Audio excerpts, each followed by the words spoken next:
एक समय की बात है। किसी गांव में एक साधु रहता था। वो भगवान का बहुत बड़ा भक्त था और निरंतर एक पेड़ के नीचे बैठकर तपस्या किया करता था। उसका भगवान पर अटूट विश्वास था और गांव वाले भी उसका बहुत सम्मान किया करते थे। एक बार गांव में बहुत भीषण बाढ़ आ गई। चारों तरफ पानी ही पानी दिखाई देने लगा। सभी लोग अपनी जान बचाने के लिए ऊंचे ऊंचे स्थानों की तरफ भागने लगे, बढ़ने लगे।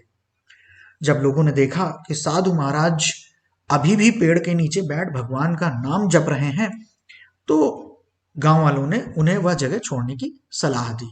पर साधु महाराज ने किसी की न सुनी और कहा, तुम लोग अपनी अपनी जान बचाओ, मुझे तो मेरा भगवान बचाने आएगा।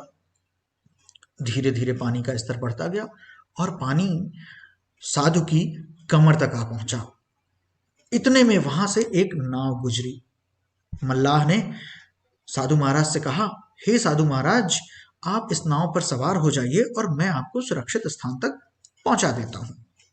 साधु महाराज ने कहा, नहीं, मुझे तुम्हारी मदद की आवश्यकता नहीं है, मुझे तो मेरा भगवान बचाएगा।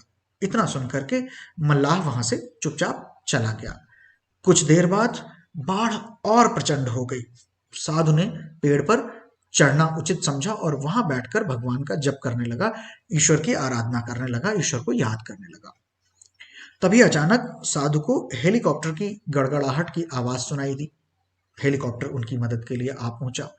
बचाव दल ने एक रस्सी लटकाई और साधु महाराज से कहा कि हे महाराज, इस रस्सी को पकड़ लीजिए और लटक जाइए, हम आपको सुरक्षित स्थान पर लेकर के चलते हैं। पर साधु ने फिर वही दोहराया, मैं इसे नहीं पकड़ूंगा, मेरा भगवान ही मुझे बचाएगा। उनकी जिद के आगे, उनके हट के आगे बचाव दल की एक न चली और बचाव दल को वहां से जाना पड़ा।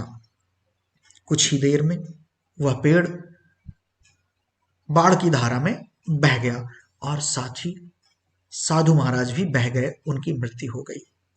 मृत्यु के पश्चात साधु महाराज स्वर्ग पहुंचे और भगवान से बोले, हे प्रभु, मैंने आपकी पूरी लगन के साथ आराधना की, तपस्या की, पूजा की, लेकिन जब मैं पानी में डूबकर मर रहा था तब आप मुझे बचाने नहीं आए।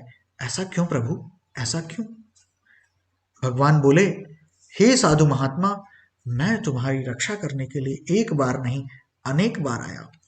पहली बार मैं ग्रामीणों के रूप में आया, दूसरी बार मैं उस मल्लाह के रूप में आया और तीसरी बार मैं बचाव दल के सदस्यों के रूप में हेलीकॉप्टर के साथ आया।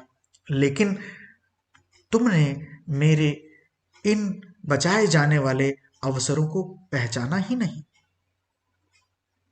ठीक इसी प्रकार हमारे जीवन में भी ईश्वर बहुत बार हमारी मदद को आते हैं, लेकिन क्या होता है कि हम उन अवसरों को पहचानते नहीं हैं और हमें लगता है कि ईश्वर हमें अपनी गोद में उठा करके बचाएगा। नहीं, ऐसा नहीं होता। ईश्वर स्वयं ईश्वर रूप में ना आकर के, बल्कि वो किसी न किसी अन्य रूप में आते हैं हमारी मदद करने को, हमारी सहायता करने को, हमें बचाने को, हमें मुसीबत से निकालने को। हमें चाहिए कि हम ईश्वर के उन रूपों को पहचानें और उन अवसरों को गंवाएं नहीं। उन अवसरों को पहचानें और उन अवसरों को गंवाएं नहीं। ईश्वर में आस्था बनी रहे। जय भोलेनाथ।